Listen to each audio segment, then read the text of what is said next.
Good evening, ladies and gentlemen. This is Michael Unger, Artistic Director of Skylight Music Theater, and I want to welcome you to our second Skylight Social episode. I'm sheltering in place with my family in New York City, so you're hearing the New York salute to the frontline workers out my window. Hope you can still hear me. I hope you and yours are safe and sound during this challenging time. Our hearts go out to all those who've been affected by this horrible pandemic, and also our heartfelt thanks to those who are on the front lines, doctors, nurses, hospital workers who are working to care for those in need. So welcome again to episode 2 of Skylight Social. For tonight's episode, we have a guest who deserves his own chapter, nay, his own volume in the annals of Skylight history. He is a man who needs no introduction, but here is one anyway. The story of the Skylight Opera began when the legendary Claire Richardson wanted to have a bit of fun. It humbly began with an offering of Gilbert and Sullivan at a makeshift theater on Jackson Street. The building featured a skylight. People would gather nearby at the Old Social Coffee Shop. It moved to Jefferson Street on Cathedral Square, where Skylight founder Claire Richardson tended to the rooftop garden as well as the theater productions. Patrons enjoyed both the plants and the evening's musical theater. The entertainment included the Mikado and the Pirates of Penzance, but also offerings from Mozart, such as Così fan tutti. Claire Richardson managed the theater for 2 decades, with the flair to keep it going through thick and thin. Colin Cabot came on board as his assistant in 1974 and would lead the Skylight after Claire's death. The theater staged a variety of productions, from Brecht's Threepenny Opera to Jerome Kern's Tintypes with the music of ragtime. It might be Cole Porter with a twist, The Barber of Seville, or the songs of Edith Piaf. Francesca Zambello, today an internationally recognized director of opera and theater, was part of the Skylight in the 80s when she and Stephen Wadsworth were co-artistic directors. Colin Cabot headed fundraising efforts for a new theater, and eventually construction was underway in the Third Ward. When the Broadway Theater Center opened in 1993, it became the new home to the Skylight Opera, as well as the Milwaukee Chamber Theater and Theater X. The Cabot Theater bears his family name, and there's also a smaller studio theater. Colin is married to Paula Dewey Cabot, a singer-actress who appeared in many Skylight productions. In 1997, they moved to rural New Hampshire while the shows went on at the Skylight. As the Mikado graced the stage in Milwaukee, the Cabots were busy restoring Sanborn Mills Farm to the 1830s, with water-powered mills and running workshops for traditional farm crafts. Folks, welcome to the screen, Mr. Colin Cabot. Colin, welcome. How are you? Excellent. Good. Are you sheltering in place in New Hampshire? I am indeed. We're on lockdown, stay-at-home order under Governor Sununu, and we will be until the 31st of May. All righty. So you have quite a history with Skylight Music Theater, Skylight Opera Theater, Skylight Comic Opera Theater, lots of names. Can you tell us about the origins of Skylight when you sort of became part of it? Well, I came in 1974 because Claire Richardson had had a heart attack and nearly died, and the board of directors said he had to have an assistant. And the assistant was me because Claire applied for a grant from the National Endowment for the Arts for $10,000, and that was my salary for the year. I was, whatever you call it, expanding the capabilities of the staff. And I made a decision to work for Claire rather than work for the Milwaukee Rep at that time, because it was a job that might have a future, as opposed to an internship at the Rep, which meant you were paid a small amount of money and then sent somewhere else. And I never regretted it. It was a wonderful time I had with Claire and the beginnings of the theater. My first title as an employee was Blumenschlepper, which meant that I carried the flats of plants from the rooftop greenhouses down to the sidewalk sales on Jefferson Street to actually pay the bills for the theater and my own salary. So fantastic. How did you meet Claire? How did you find each other? How did you connect? We found each other because my mother-in-law to be, I was getting married to Marie Kohler that summer, said, well, if you don't do too well with Charlie McCallum at the Rep, and the Rep doesn't appeal to you, why don't you talk to Claire Richardson? Because although he's on the wrong side of the tracks, he knows everything that's going on in Milwaukee. And so I did that, and the rest is history. All right. So here's a picture of Claire walking his dog in Cathedral Square, correct? Looks like an Airedale. Absolutely. And I know he's legendary for being quite a character. Are there any stories about Claire you'd like to share with us? Well, that coat and that hat that he's wearing are pretty legendary too, because it was made out of corduroy, and it was so filthy and stiff that it used to stand in the corner of the office by itself. But he was a flamboyant character, and I loved him as much as I hated him, because his modus operandi was to be shocking, always shocking. It didn't matter what it was. Any ink was good ink. If he upset people, so much the better. And I learned a lot from him, not good stuff, but that's who he was. All right. Now, there is a shrine to Claire in the trap room underneath the stage of the Cabot Theater. So the story is that when he died, which was on September the 12th of 1981, during his second open heart surgery, and he'd gone around town telling everybody he wasn't going to survive and saying goodbye. And he and I were in conflict at that moment, because we were trying to, the theater was trying to upgrade itself by bringing the men's room, which used to be in the lobby basement, up to the lobby, so that we could apply for NEA money, because NEA standards meant that you had to have your restrooms in ADA compliant. Well, ADA hadn't existed yet, but we were supposed to be compliant to some rule or other. And Claire told me, "Oh no, you're throwing good money after bad. This building is a rat hole." And I said, "Well, but what about the theater?" And he said, "Well, all right. Well, and then he died at the moment the application was due. So somebody signed the papers for that application, and we got the money to rebuild the theater and get a few more seats and bring the bathrooms upstairs and where they should have been. But it was very, very tense.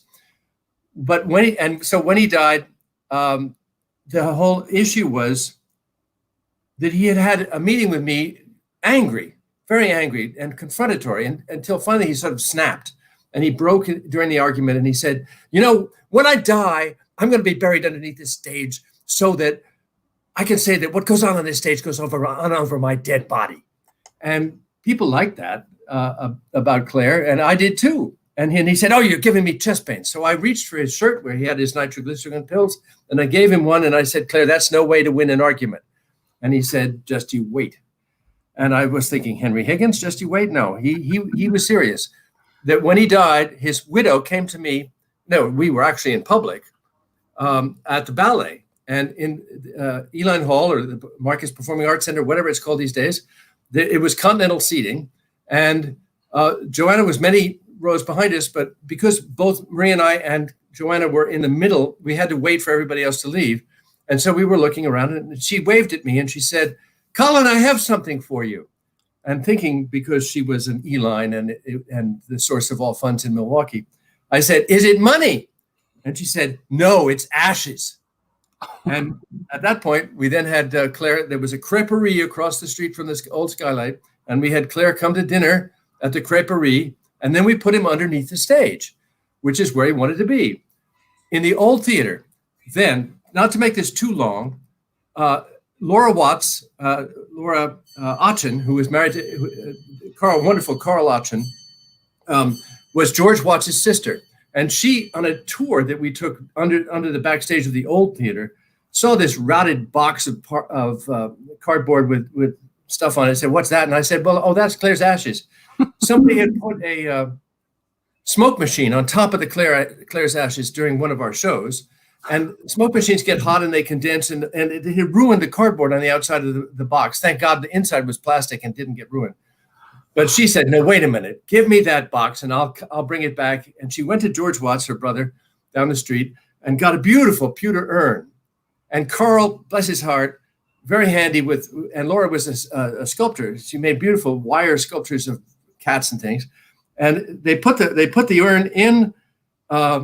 They emptied the contents of the plastic box into the urn and then soldered it shut, which I loved. And then he was under the stage, but he was also pretty beautiful in his urn, so he would appear a lot in productions. During the Man of La Mancha, I think it was, which was a unit set where the cast was on stage the whole time. The game was for the cast to take his urn and pass it from one to the other along from the stage without the stage manager seeing it for the whole performance, which was great. He also went to Europe and South America on tour, and he appeared significantly in the Count scenes in Marriage of Figaro. And there he is. And so the last time I had to deal with him directly, we were burning the mortgage for the Broadway Theater Center, in the Broadway Theater Center on stage, and celebrating the fact that we had actually survived raising all this money, and we didn't have any debt and all the rest of it. And I had a piece of flash paper, and it was in that wonderful Japanese sort of lantern kind of thing that you saw in the picture with him leaning on it. And he would, by the way, he stole from the Oriental Theater. Don't tell anybody. And at the end of the moment, we had I lit the flash paper on fire, and the mortgage was destroyed. And I was in a spotlight, and I thought, this is the chance. This is the chance I've been waiting for all my life. I took the urn and I said, "Watch this," to the audience, and I shook it. And because it wasn't quite soldered at the hinges, a lot of this ashes sort of came out, and there they were in the spotlight on the stage. It was fantastic. Anyway, there's a lot of stories about Claire and his ashes, and Fitting. Well traveled. So this is the shrine to Claire underneath the stage of the Cabot Theater. There is always a glass of whiskey that we are told if it gets empty, bad things will happen. So if something bizarre happens, we run downstairs and double check that it is intact and full. Anyway, that is maybe if you spend some extra money, you can get that backstage tour with a little special Claire shrine included. So Colin, how did you get your start in theater?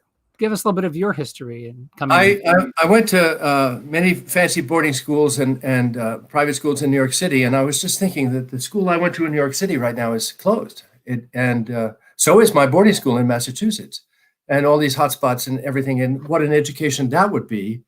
And I'm very thankful that I didn't have it, but at the same time, my heart goes out to all those people whose lives have been so changed by this pandemic. I always loved the theater, and I loved it from the time that my father and mother took me to see Bert Lahr in The Beauty Part on Broadway, S.J. Perelman's play. And I came out of the theater and I thought, wow, this is really nice. I mean, it was like the perfume of the audience. I think it was a Wednesday night benefit performance. And so everybody was in black tie, except me. I was a school child. And there I was standing on the curb afterwards thinking, this was really great. And I loved the particular scenes that I'd seen with Bert Lahr being Bert Lahr, which was why my father took me, because he wanted to make sure I saw Bert Lahr while he was still performing. And suddenly I looked up to the man on my right, and it was St. Bernard School's headmaster. And he said, he looked at me and he recognized me, and he said, "What are you doing here on a Wednesday night?" Which I loved. And I thought, this is I'm now in trouble for enjoying myself in the theater. So from a very young age, and my father was very loved the theater, I always wanted to be in the theater and to do it. And I went to a school, which is in Cambridge, Massachusetts, which actually didn't have a theater department, but it had an English literature department and a theater. So I spent all my time not getting credit for my degree, but working in the theater while I was at that school. And when I was finished, I thought I would look for a job in the theater, and I, as I told before, my future led me to Claire Richardson. One of the reasons was because I could read music, and I could read orchestral scores. For some reason, I had picked up music as well, and loved to play the piano, and was good at sight reading. So I could stage manage operas, which not a lot of people can do, because not a lot of people know how to read music. And that was I started out as an opera stage manager. That's how it happened. Oh, wonderful. Well, if you need a job, we can perhaps bring you back for that. So we're going to move forward a little bit to the Broadway Theater Center that was built in 1992, correct? And yep. Tell us about this fine lady. This is Joan Lounsbury, who was one of my several successors, and the one who was most successful in my job as managing director of the theater. And she actually moved us into the theater and the new theater and got it done. And she was a great manager. I loved her because she told the board of directors, I'm not going to be like an out there in the front guy like Colin Cabot, who's always like shaking hands with the public and making himself seen. I'm gonna manage this thing from behind a desk, which actually caused the resignation of several board of directors members because they were worried about the fact that the cult of personality of Claire Richardson and Colin Cabot couldn't be extended if Joan was going to do this. Well, Joan was fantastic and had all this experience being a presenter at Carnegie Hall in New York and the other things that she's done in her life. And this picture, we actually met in Petaluma when I went out to Santa Rosa and to see her and my daughters and my grandkids. And that picture is probably in 2015, 16, something like that. I can't remember. Oh, well, we've gone way ahead. So now let's talk a little bit about how Skylight came to its present location on Broadway in the historic Third Ward. So the beginning of the campaign to find a new theater was fraught with all sorts of doubts and lack of self-confidence in that when any member of UPAF was going to go for a capital campaign, you had to get in line with the Greater Milwaukee Committee, which was I bridled against it, but at the same time, it was a marvelous institution because it made sure that you'd done your homework, and before you did anything, you got yourself organized, and it was all proper.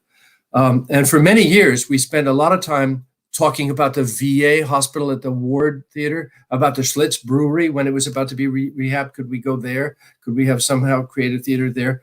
And in the end, Joel Lee, who was our developer who ended up buying the old Skylight and developing it on Cathedral Square, allowed us to have an option that we could build in the Broadway Theater Center.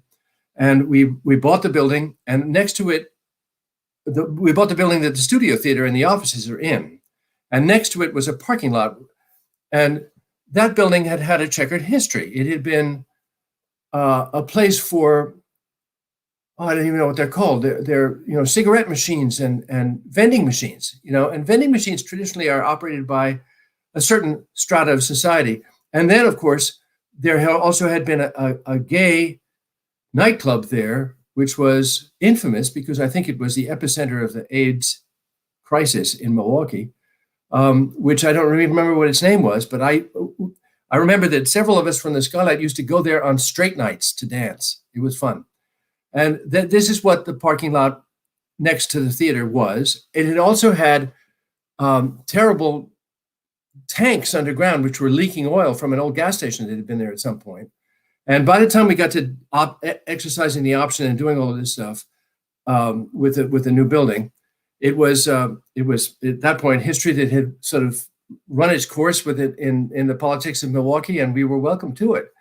My favorite story about the excavations that took place on the property are not the ones about the monitoring pumps, which are still in the basement in the green room. I think right across from the green room, there's a equipment room which has a monitoring pump to see how much water is actually seeping in from underneath the theater.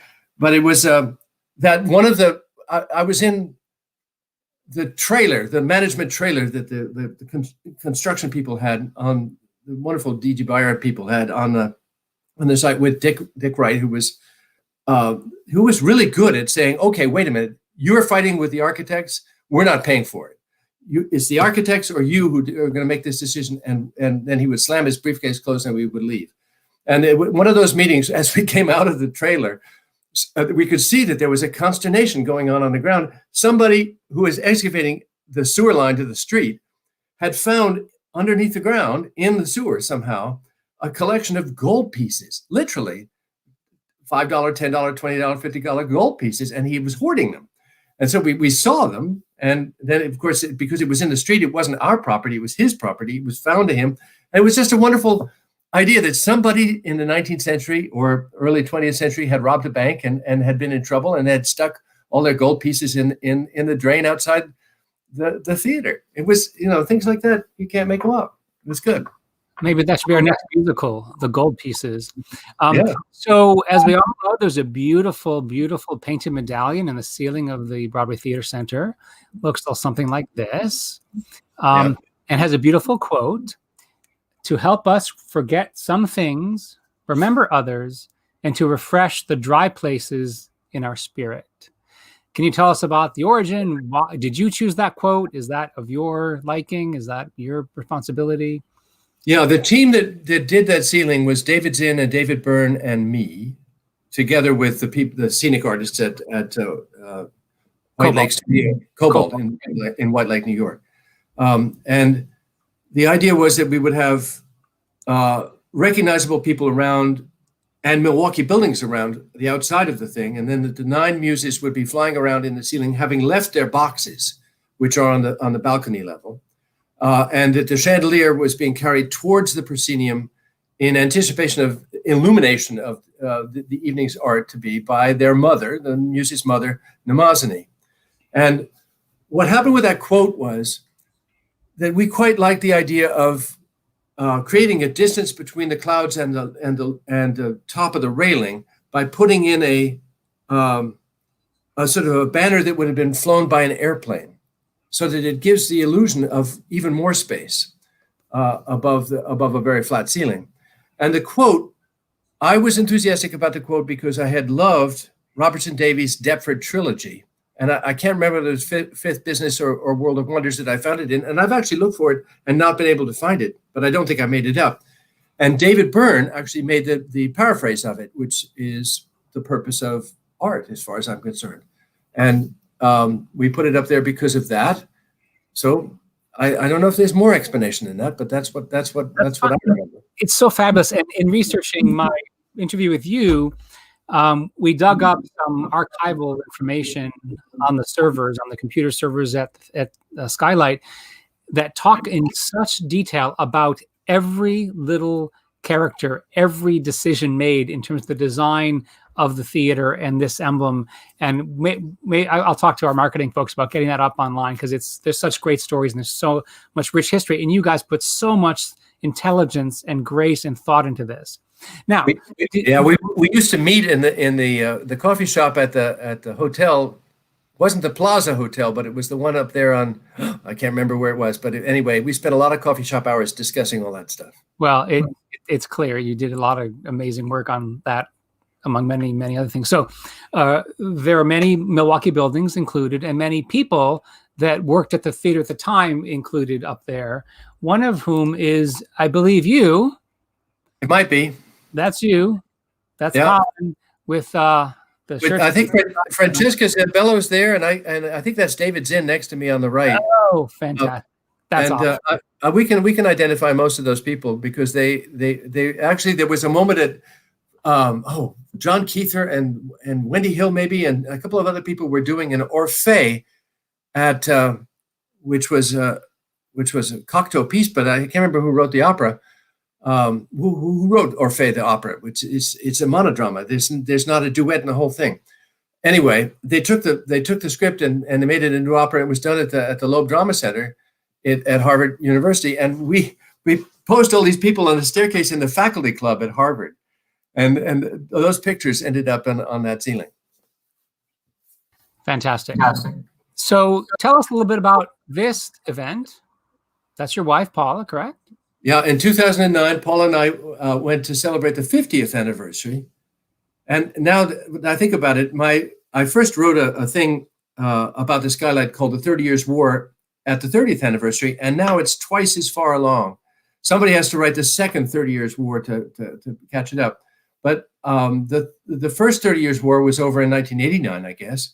And this was 2009 when Paula and I went back to celebrate the 50th anniversary.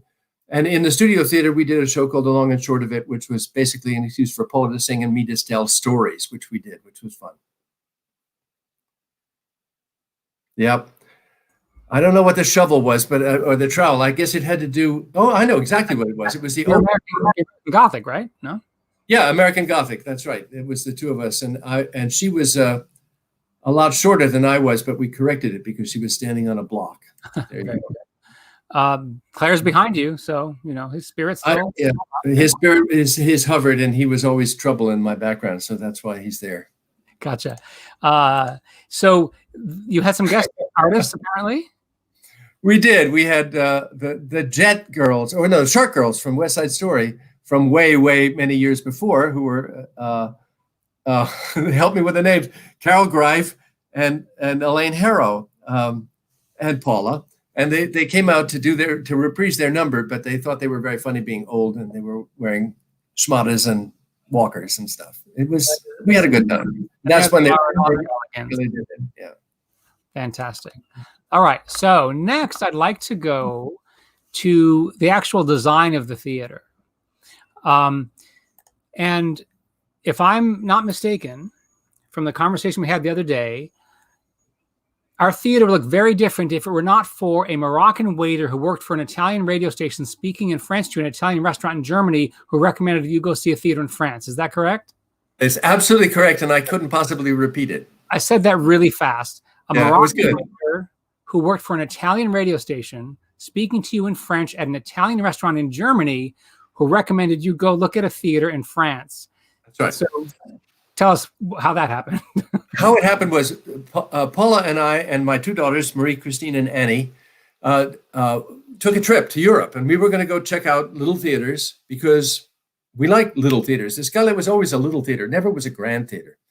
And I had this idea that we could find a perfect small opera house, a court opera house. And it was actually inspired by a calendar which had been given to us by one of Paula's professors when she had a semester abroad in England. And the calendar was published by the Bayerische Landesamt für Denkmalpflege, which is the Bavarian Historic Preservation Society, because they had each month of the calendar was a different, beautiful Baroque small court theater. And I was fascinated by this and said to the woman, I'm taken by this calendar. And so she gave it to me. And that really is what started the quest, because the idea was that in the second half of the 20th century, after the Second World War, theater architecture became monumental in the United States because of concrete, steel, and modern technology. Suddenly you could build things like the Marcus Center, the Performing Arts Center, Elan Hall, whatever it's called these days. I'm sorry, I don't want to be politically incorrect. But those are big scale operations. And they actually reduce the human scale of the feelings when you're in it to next to nothing. You feel like ants sometimes. And I love the intimacy of the old theater. And I thought, well, we have to somehow preserve that. Can we go to this European model, which would have been built out of wood, and therefore the spans between posts would have been not so great because wood is not like concrete and steel. And can we model a new theater in Milwaukee based on that principle? At the same time, we also were very cognizant of the fact that the Milwaukee Rep had built a beautiful theater in the Powerhouse Quadracci building, which was a thrust stage with absolutely almost no ornament at all, except the set for that evening, which would have been presented for the audience's delectation. So our conscious decision was to do something very, very different. And that's how we ended up with such a sort of faux Baroque and ornamented and theater. And I think it celebrates the people who built it, and that's important. And we had a good time with it. And I've lost my train of thought, but what else do you want me to say? Nothing more. That's wonderful. And I mean, there are many beautiful theaters in Milwaukee, but the Skylight has to be, the Cabot Theater, named after your family, has to be as beautiful as any other. And so you met this waiter in a restaurant in Germany. And how did he end up telling you to go to France to look at this theater? My daughters were speaking German because they'd been to the German immersion school, but they were shy. And I had worked for Giancarlo Menotti in Spoleto in the 70s, and I was mixing up my Italian with my French, and my German which is rudimentary. And finally he said, what language do you want us to talk in? And I said, let's talk in German. He said, well, what the hell are you doing here with two little girls in Offenbach am Main, which is not exactly a tourist center in the world these days? And I said, well, I'm a big fan of Offenbach himself, and he's named Offenbach because he came from Offenbach. His name was actually something else. And I thought, well, we should go to Offenbach to start our search. And we actually did go to the opera in Offenbach and saw it. We went to Metz. We went to a number of theaters in France, but we were heading towards the Eastern Front, if you will, where the Iron Curtain had been just then let down. I mean, there was grass growing in the the customs stops in between East and West Germany. And so we went to places like Hof and Coburg and Gemünden in Austria, as well as others that were untrammeled by progress. In other words, they had been so cut off by the division between East and West that they basically stayed the same. And it was fascinating. That was our purpose of the trip. But we remembered what the Moroccan waiter in the Italian restaurant said to us in French in Germany. And that was that he had once worked for the RAI, the television in Italy, and that we should go to see Rochefort-sur-Mer on the Atlantic coast in France, because the most beautiful Italian theater in Europe was there. And I thought, how interesting. And so we did it. After the girls went home, Paul and I went to Rochefort-sur-Mer. We spent a couple of days on the beach. We went to visit the theater, and it was an eye-opening experience because they were having a performance there. And we were able to get the last 2 tickets in the very top balcony to see the first performance ever by Cesaria Evora on the mainland of Europe. She was from the Cape Verde Islands, and she made a huge reputation for herself worldwide. They knew, we had no idea who she was. Everybody in Rochefort knew that she was a great thing, and they all came. And what was so cool about the performance was that the people with lorgnettes and canes and old coats and stuff, old people came, well, as long as the people who were tattooed and punk-colored hair and everything. The whole world was there. And Cesaria kept us all waiting for about 15 minutes until the Europeans did their European thing, which is that you pound on the table and you beat on the floor and you make people come out. And when she finally came out to the performance, she was barefoot. She had a glass of very clear liquid, which I'm sure was vodka or tequila or something in it. And she didn't think she was getting enough attention, so she walked downstage and she put her hands up like this and did that to the audience, and they just erupted in love. And it was the most wonderful concert I've ever seen in any theater anywhere in the world. There were 600 seats in that tiny theater, which is what ours holds, not quite 400 at this point. And the reason that ours is so much smaller is not because of the size, but because of the size of the seats. It's code. We so loved that performance, and we so loved that theater that we measured it, and we basically copied it as an exercise. So I have unearthed some photos of the theater. It was called Coupe d'Or, right? No, the Théâtre de la Coupe d'Or, the Theater of the Golden Bowl. Okay. So I'm comparing our 2 theaters. So this is obviously the Coupe d'Or, and this is the Broadway Theater Center. So this is the older building, right? Notice the big windows on the second floor of the right-hand part of the. Yes. Can you go back to the other one? Sure, I can. Is that possible? See, there are big windows upstairs. I do. Excellent. So now this is the interior of their theater, and this is the interior of our theater. So you did a pretty good job, Colin, I have to say. We tried really hard. Don't get me starting to complain about working with architects. We're not going to do that now. And here's their ceiling emblem. Yeah, beautiful. And ours, right? Yeah. And that's just another beautiful view of the theater. And I know, Colin, you mentioned that when you went to see it, it was blue. That's right. They've done a major renovation since I was there. Yeah. And the second floor salon. The salon was also a beige color, and Dorothy and Mice, it looked much more like that then. And here's our salon. More views of their beautiful red theater. So this is their theater, obviously in the blue version, compared with our theater in the blue version. Pretty similar. Yeah. And now, so I guess this is what it looked like when you saw it, Colin, and this is what it looked like. This is what it looks like now after the renovation. Right. And what was interesting was that I went back a couple of years later after Opera News wrote a little piece about our thing, and actually Arthur Ross Awards were kind enough to give us an award, David Byrne and me and others, for developing a neoclassical theater in the U.S. And there's a thing that they all drink in the Charente, which is called Pinot de Charente, which is it's a pretty nasty mixture of brandy and something else, some kind of wine, I think. And we were all drinking it in the salon above the theater. And I showed this to the artistic director of the theater at our theater. I showed the article from Opera News, and he said, "Look, everybody, we've been cloned." And I thought that was nice. That's true. All right. Great. Okay. So all wonderful. Thank you, Colin. So we have some questions, I believe. If you have questions that have come up just from watching this, you can submit them in the comment field of Facebook or YouTube. And let's see what we've got coming. Any questions out there?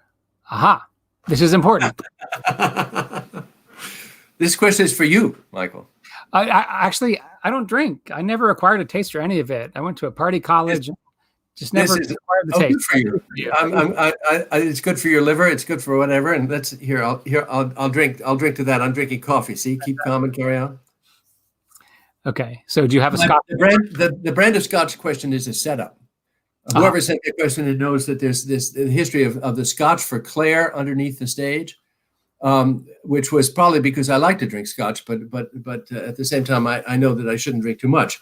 And there's another Scotch story having to do with the Skylight, which was when we did a thing called Stephen Wadsworth worked with Leonard Bernstein as his librettist for his final opera, A Quiet Place. And part of that A Quiet Place story resulted in the fact that Stephen was able to say to Leonard Bernstein, "You have never had a musical review of your Broadway songs that's been sanctioned to be performed. And so can we do it at the Skylight?"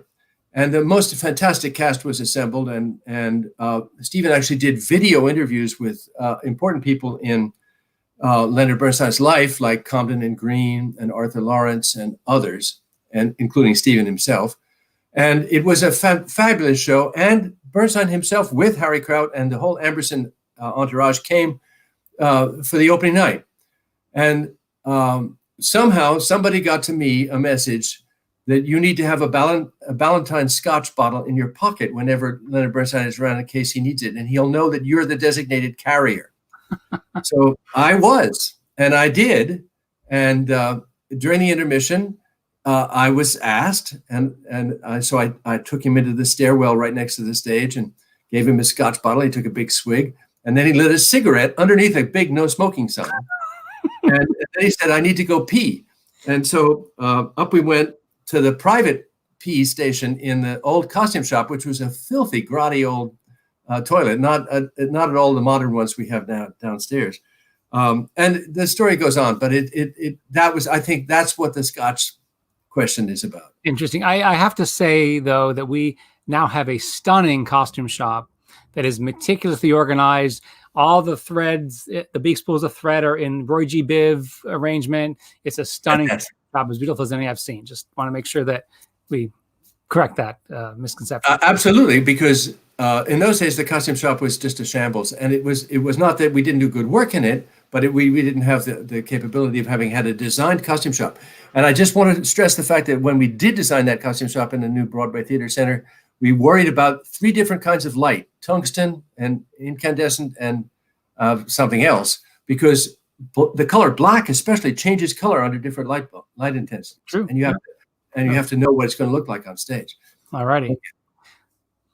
So can you talk about some of the quotations that appear in the building? For example, Festina Lente.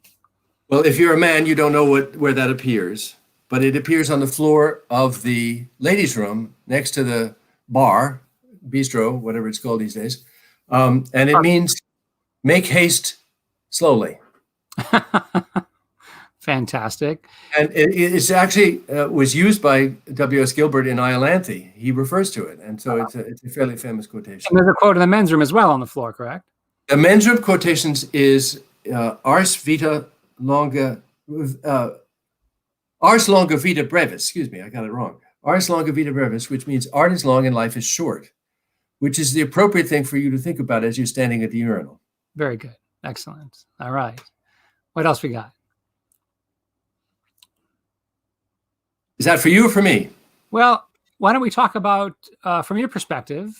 And in the beginning, what happened was that the Skylight was doing work that nobody else would touch with a 10-foot pole. The Florentines wouldn't do it. The rep wasn't interested in musicals. And the musicals that we did, things like the Jerome Current Theater, Princess Theater musicals and early stuff that was sort of oddball stuff, wouldn't have even been done by high schools or colleges. So we had a repertory that was sort of completely separate from the rest of the world. Once we moved to the Broadway Theater Center, that changed a lot. And not in a bad way in any way, but the virtues of those weird arcane things have been a little bit lost. So that's what the beginning idea was, I think, that Claire had. He said, I don't want to be the Florentines, I don't want to be the rep, I don't want to be high school musicals, I want to do something different for Milwaukee. And now what happens? Yeah. Well, I think a lot of it has to do with those magical proportions you talked about at the theater you found in France, where I believe you said it's 40 feet from the proscenium to the balcony edge and 40 feet from floor to ceiling. Yeah. And there's an intimate our theater that is very unique. And when you walk into that, when I first walked into that venue, when I was interviewing for this job, I was just like, whoa, it's a place you want to be. It's a place you want to celebrate theater, and all the care you put into the design, celebrating art and the function that our art has in our society, which is so important and is so challenged right now. You feel all that history, and you feel all the artists that came before you. Anyway, so I think we can do a unique type of production because of the intimacy. You never, all that far away from the performance, so you feel the emotion of it in a very unique way. Also lots of theaters that weren't doing musicals before are doing them now. So, but we, I think, are the only theater in town that only do the full spectrum music theater. So we do concerts and oratorio and musicals and opera and operetta. That music is our mission exclusively. So that's one of the unique aspects of it. I'm so sorry I missed Carmina Burana as a theatrical experience. I missed it. It was in tech the day I was there interviewing, but it was spectacular. I mean, Jelena Panasic, who was a phenomenal artist in Milwaukee, directed that show, and she made a hit of Carmina Burana. It was a multidisciplinary piece. It was just stunning. I never saw it. I'm going to watch the video, though, at some point, the archival video. I also would like to say that Skylight really focuses on local Milwaukee artists, which I think is important. It's something that, we will have guest artists come in, but I intend to, continue that tradition of celebrating the local artists, because there's so much amazing talent there. That I've been very impressed with since I got there. Fantastic. I just have to say one more thing about the theater itself, because it just occurred to me that I don't think this story is on record. Maybe it's because it's a little off color. No, it's not off color. Joan Lounsbury used to work with the likes of Mitch Miller, and Mitch Miller, Follow the Bouncing Ball. Mitch Miller was friends with somebody in the Milwaukee Symphony and used to come and visit. And he came on a plane. And he got off the plane and he had a cigar in his mouth, unlit. And my daughter Annie had to sit next to him on the plane. And she said, this guy was chewing on his cigar the whole time. What's that about? And I said, oh, that's Mitch Miller. So unbeknownst to me, he was met by somebody from the symphony who was taken to the symphony because I think he was doing a Pops concert or something. And later Joan invited him to the theater after it had been built and took him out from offstage right through the scene shop onto the stage, and nothing was on but the moonlight, the one little bulb in the middle of the stage, and then she lit the house lights. And the reason I say this is off color is because he said, "Holy bleep, this place wasn't designed by a committee." And I thought, yes, this is what it was all about. High praise indeed. High praise indeed. All right. Any more questions out there?